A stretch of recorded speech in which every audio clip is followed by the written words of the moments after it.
May tanong mula sa aking kaibigan na nasa Taiwan at sasagutin ko din siya base sa aking experience dito sa Hungary.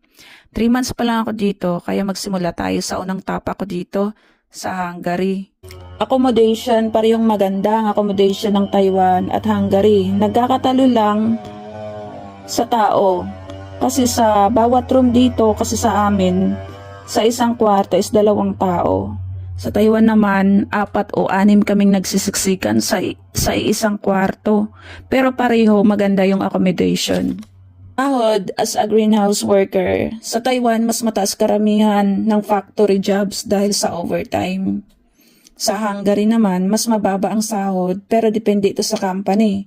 Kasi pag ikaw ay nasa greenhouse at harvest time, lalamang ka ng konti.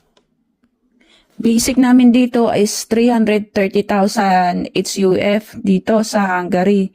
Sa Taiwan naman, hindi ko na maano kung magkano ang basic pay nila doon sa ngayon sa kasalukuyan.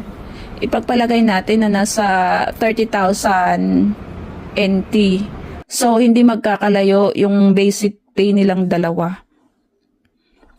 Cost of living for a greenhouse worker sa Taiwan or Hungary. Sa Taiwan same lang, di magkakalayo kasi may mga food na mura dito sa Hungary katulad ng karning manok na 800 HUF. Tapos yung bigas sa Lidl na 549 HUF. Mura lang ang karne at bigas nila dito.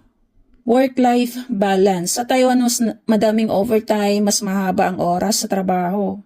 Sa Hungary naman, karamihan siguro sa mga factory worker, mararamdaman nila ang work balance. Pero sa amin mga greenhouse worker, sa 3 months ko dito, hindi ko pa naramdaman ang sinasabing work balance dito sa Hungary. Dahil harvest time ng tomato ngayon. Kaya kahit holiday, may pasok kami. Minsan, Sunday may pasok. Diskarte mo na lang kung paano ka makakapag-rest day. Sa akin naman, gumagawa ako ng paraan. Kunyari, magsasakit-sakitan. Kunyari, marigla ka o masakit ang puson ko kaya hindi ako makakapasok. Ginagawa ko to hindi dahil sa katamaran. Binabalance ko pa din ang work at love life. May oras pa rin kayong magkita ng mahal mo sa buhay.